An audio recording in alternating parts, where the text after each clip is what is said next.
I'd like to go over the Euthyphro Dilemma. Now, the Euthyphro Dilemma is proposed as a problem to what's known as divine command theory. Divine command theory is an ethical school of thought within the deontological tradition that says that we know what's right and wrong according to what God has revealed in Scripture.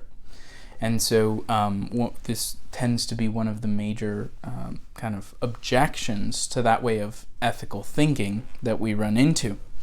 And the Euthyphro Dilemma comes from one of Plato's dialogues, the Euthyphro, in which Socrates and Euthyphro are having a discussion, and Socrates poses this question.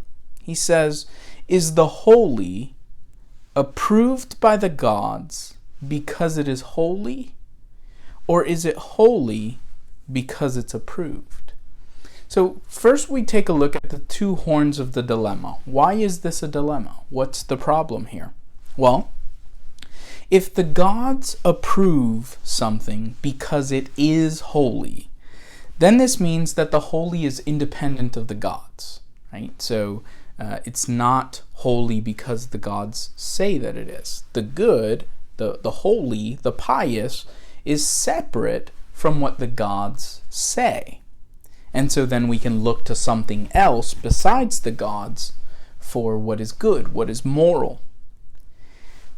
And it would also seem that these moral values existing independent from the gods may make the gods subservient to the moral law, right? So they're not the highest, but rather there's something higher than them that they have to submit themselves to.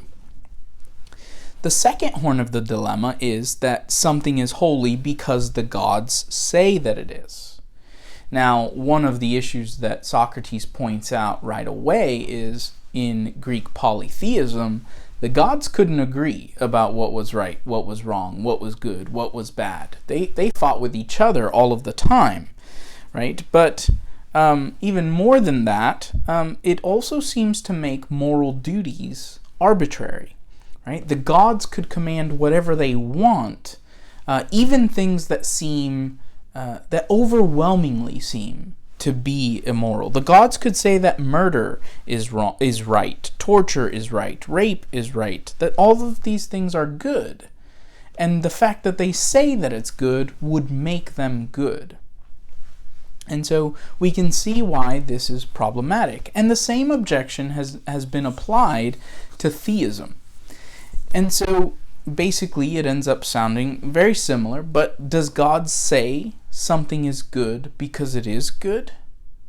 Meaning good is independent from God? Or is something good because God says it is? Meaning God could say torturing babies is good and it would be good. So let's look at the Euthyphro Dilemma. Is this something that ultimately rules out divine command theory as an option for ethics? Well, the problem with the Euthyphro Dilemma is that it proves to be a false dilemma. Rather than the good being independent from God, making him in some way subservient to it, or making morality arbitrary, there is at least one more option. The option is that morality is grounded in God's nature. So it is not something that is outside of God. It is not something that is removed from God. But it's also not just merely whatever God cares to say is good on a particular day. Rather, it's grounded in God's nature. And God is an unchanging being. So God cannot go contrary to his nature, and therefore cannot command things that are contrary to his nature.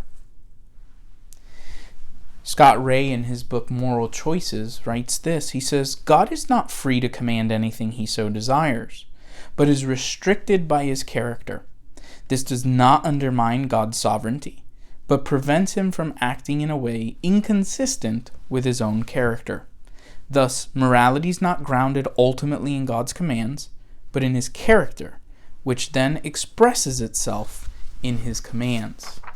So notice, this is an important kind of nuance to the divine command theory that Ray is proposing here. what we see here is that if divine command theory is seen as a way in which we come to learn what is moral, rather than the divine command determining what is moral, the divine command theory does not fall prey to the Euthyphro dilemma. So again, let me just kind of clarify that. If the good or the holy or the pious, right, is rooted in God's nature, then God's commands are not determining what is good and evil. They're simply communicating what is good and evil.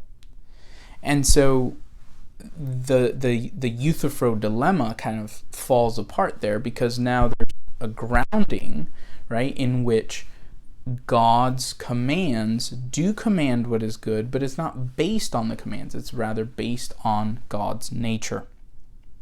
So the divine command theory may have other issues that it has to resolve in order to be a viable ethical system, but it is capable of handling the Euthyphro dilemma quite well. And so one would then have to look at other possible issues and problems with the divine command theory to see whether or not the divine command theory is able to overcome those.